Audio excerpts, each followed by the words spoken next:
And it is very similar in appearance to the temperate relative Psilocybe semilanceata, which you have here in Holland.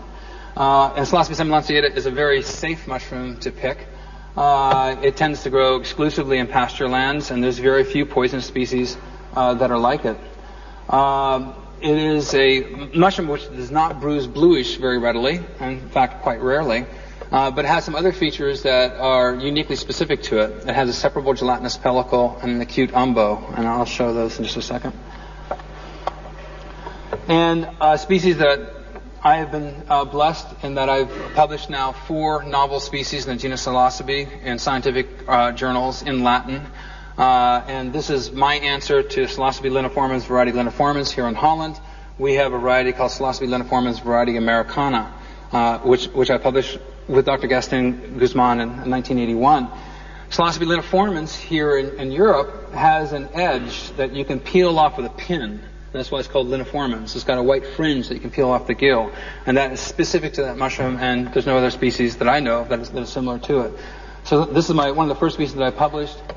And then a species that was surrounded by a lot of taxonomic debate is one that was recently clarified, and we know this one is Psilocybe strictipes or strictipes. And this grows particularly in Oregon, where there's an enormous industry in growing grass seed for lawns and golf courses, etc. And there's no manure, and as a result, there's no cows and there's no fences. So it's a great place to go mushroom hunting because you can stop the car, and literally there's about a 20 to 30 mile band of farmland, so to speak, and about 100, 200 miles long where they grow the majority of grass seed for all the users in North America and elsewhere. This is fantastic too because in this photograph here, there is no exaggeration. There's probably several million mushrooms, which means all the spore mass is going into the soil. So as the seeds are being harvested later on, then that spore mass is being spread to golf courses, government buildings, yards. I mean, it truly is an invisible revolution. And so Psilocybe strictipes looks very similar to Psilocybe semilanceata. I don't have time to get into all the nuances, so I need to jump ahead here. But many of these temperate psilocybin active mushroom species in the genus Psilocybe have a cap, which means that the cap is really, when it's wet, it's real dark, but then as it dries, it fades to yellow. So that is one of the key features in the temperate psilocybin active species. It also has many of them, including leniformins, including semilanceata, and strictipes, have a separable gelatinous pellicle, which when you break the cap and break it apart, you can see this translucent skin. We have 10 minutes more. Okay, thank you.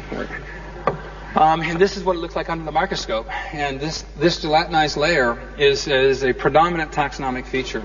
But these are kind of the minor features, and I'm going to show you some of the more major features here in a second. So at the Psilocybin State College near Olympia, Washington, where Jonathan and I went to school, this person is not looking for a contact lens. This is the Psilocybe mushroom stoop, as we know it. And it's characteristic. When you see a student do this, it's a call, to all other students to come help. The difficulty in the Northwest is because it was recently totally forested. We have wood chips on the ground, and then lawns are laid on top. So those of us who wanted to write habitat-specific field guides, where we'd say in the fields Psilocybe semilanceata grows, in wood chips Psilocybe cyanescens grows, it becomes very complicated because you could find wood-decomposing mushrooms like cyanescens, Ambeocystis, etc., growing in areas that have lawns. So it's become very problematic. But these lawns are fantastic because the wood chips underneath and the sprinkler systems that come on all the time. So it's a beautiful, beautiful environment encouraging psilocybe mushrooms to grow. So at the Evergreen State College, where I was doing my research, I could literally walk out of the laboratory building, and within 20 feet, no exaggeration, I could find 4 different species in the genus Psilocybe. And I know now that from the reports of my professor, who's a very straight individual, he has 5 or 6 species growing in his yard at home. And he asked me, where did they come from, Paul? And I said, geez, Mike, you have all these mushrooms laying around your office all the time. Where do you think they came from? So clearly they impregnated his clothes, and he went home and threw out his garbage or mowed his yard or tended his garden, and he spread his spore mass. So, humans are vehicles for spreading psilocybe spores. Now, humans have a peculiar and an unfortunate characteristic. There's no other organism on this planet who creates greater debris trails in the environment than humans. We're devastators.